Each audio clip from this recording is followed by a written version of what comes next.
What's up, ladies and gents? This is KSigKid coming at you with another Destiny video.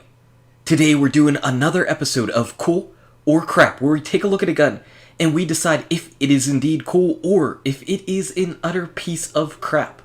So if you enjoyed this video, go ahead and smack that like button and subscribe to the channel. Now there are no in-betweens in Cool or Crap. It's either cool or it's crap. There are no gray areas. We have to pick one or the other.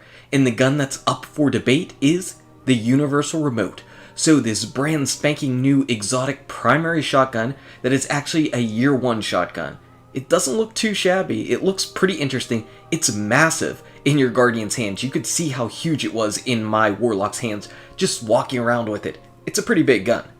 But as I mentioned, it is an exotic shotgun that you put in a primary slot. So that's pretty unique. And they're calling it a beast. They are calling it a beast. So they're setting the bar really high at Bungie right now for this gun. Are you going to be able to live up to the cool or crap though? So as far as this gun goes, I'm trying to look for anything I can do to keep its range up. So smooth ballistics it is. Crowd control will actually let you res snipe somebody, or at least it would previous whenever we had the older mechanics. Now that the res shields are even easier to go down, I would say that it's just fine. I was kind of debating between Hammerforged and Snapshot. I ended up going with Hammerforged for the range, and then its Universal Remote perk says that its range and precision damage is increased whenever I'm aiming down my sights. So what I'm looking for is some massive range with this gun. I want to be able to hit from a huge range whenever I'm shooting this gun. Now, if we just look at the impact of this gun, it's actually got impact along the lines of the Invective, and that actually makes me really nervous. That makes me really nervous because you don't really get great one-shots with the Invective. Unfortunately, I can't do a comparison because we're comparing primary to secondary and that just doesn't work. But if we do happen to take a look at something like my Party Crasher that has a lot of impact and we compare that with the Invective, you can see that my Party Crasher has a massive advantage in impact. And impact is really important on shotguns because you pull the trigger, they're dead if you've got high impact. Because that's what shotguns do. You want that high impact. I don't want to have to fire a second shot. It's not like my rate of fire is all that great, and it's definitely not a full auto shotgun. So that's something to keep our eye on. I mean, it's probably got basically double the rate of fire of the Party Crasher, and it's not like the Party Crasher fires extremely fast anyway. So now that we took a look at the stats and compared it to a few other shotguns that are not primary shotguns, let's take a look at it in PvP. Now, you could obviously use this in PvE if you wanted to, and I would say if you're doing that, it's probably a really bad choice. Because this is a shotgun, it also has shotgun ammo, and for that reason, you're not going to have many shots, and you're not going to be doing a whole lot in PvE, at least not a whole lot of good. So I would strongly recommend that you do not take this into PvE. You really won't be doing anything. You could have a little bit of fun running around in PvE with a double shotgun build, but that's really about it. I don't really think anything else is going to be going on with it. And speaking of double shotgun builds, whenever you take this into PvP, or anywhere, wherever you decide to take it, if you do take it into PvE, that's on you, you were warned. But if you take it into PvP, you need to basically be able to find a way to deal with the range. So I was rocking out a sniper rifle, though I'm not a great sniper, obviously.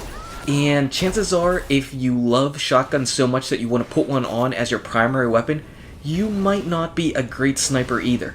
And for that reason, you might run into the same problems that I did, where I was wasting a lot of my sniper rifle shots, and then basically running out of my sniper rifle ammo, and then really struggling to find a way to deal with enemies at a range. So that's something that could definitely become a problem for you, because if you run out of range, my only other option was then to rock out a shotgun and a sidearm, because my sidearm would at least have special ammo every time I spawned in. So something to keep in mind, the Universal Remote is extremely dependent on what weapons that you decide to carry. Your loadout is extremely important. So if a sniper rifle is really not up your alley, maybe a sidearm is something you might like, or you could try out the new fusion rifle since they got a stability upgrade across the board. They could help you out in those mid-range encounters, though you do have to watch out for your charge time and everything that comes with using a fusion rifle in general. One cool thing is that since this is a primary weapon, every time you spawn you're going to have ammo. So this is like you getting free shotgun ammo all the time. and that can't be really minimized. That's a really nice thing. Always having shotgun ammo is a good thing, and you get to have your primary weapons that drop all over the place anyway. You often see little white bricks floating around. You don't have to worry about going and picking up special ammo for this gun, so that is a nice plus. And again, since it's a shotgun, if you're in correct shotgun range, you are going to one-shot an enemy. Though, I will say, and as you've probably seen in some of these clips, there are times that I'm aiming down the sights like I'm shooting a shotgun, and I'm just a little bit too far, and I have to do a follow-up shot, just like this. And whenever you need to put out 2 shots from the gun, that's not a great thing. That's just not a great thing. Considering that this thing is all about the range, and its perks for increasing the range and precision damage, you would think that you would have some amazing range on this gun. As far as precision damage goes, if you're looking for a shotgun that's all about precision hits, what about the Chaperone? The Chaperone is a pretty amazing gun, just because it's the same type of thing. You basically want to aim for the head and get that shot. This doesn't exactly have the same type of HUD and interface for conducively getting some headshots with shotguns. It's just a little bit too clunky. There's a little bit too much in your way to accurately actually aim down the sights and get those headshots like you can with the Chaperone. But this gun kind of begs for you to do that just a little bit as far as it's increasing its precision damage, and any more damage that you can deal out is a good thing. You can see right here I've actually got my crowd control going. This guy comes into the barrier and he ends up going down, though not by my hands. So when we're taking a look at this gun, we need to remember that it is an exotic. So this gun means it's the only exotic weapon that I could be using, and what it needs to do is something so vital and important to my loadout that I can't get it from anywhere else. As far as that goes, how do we rate the universal remote? Cool or crap? This thing is a piece of crap. This is a crap sandwich on top of a crap sandwich. You don't want it. So yes, what I'm saying is, basically with this shotgun, you're not getting anything special out of it. You're not getting anything that you can't get from anywhere else. If you're in a firefight against another shotgun, you're at best going to tie, you might lose, and very, very rarely would you actually win. That extra range that they say that they give you really doesn't amount to anything at all.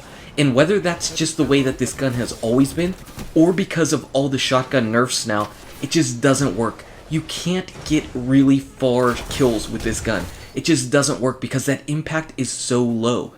So there are actually a few ways they could go about fixing this gun. One way would be to up the impact on the gun a pretty significant amount. That would help out with the one-shot kills. A second way would be to give it a perk like shot package, where you're getting your pellets to group closer together so you can make sure to hit the range kills, because if this shotgun is all about the range, it needs to do a better job of it. Finally, a third way to maybe fix the gun would be to give it some type of full auto, because if you're in close, you get your one shot that is not lethal damage, you want to be able to get your second follow-up shot in there really quickly so you can finish the enemy off. So unfortunately, despite this gun coming into year 2, it is not coming hard. With all the various shotgun nerfs that have been going on, I feel like this gun has just kind of been left behind. It's really tricky to utilize because you have to basically build your entire weapon set around it. It's really cool to have a shotgun as a primary weapon, but you need to be able to kill those enemies really quickly and really lethally if you're using a shotgun as your primary weapon. So anyway, guys and gals, thank you so much for watching. If you enjoyed this video, smack that like button and subscribe to the channel. Check out these awesome videos. Good luck with your raids, your drops, your shotguns, and I'll see you around in Destiny. Piece of crap.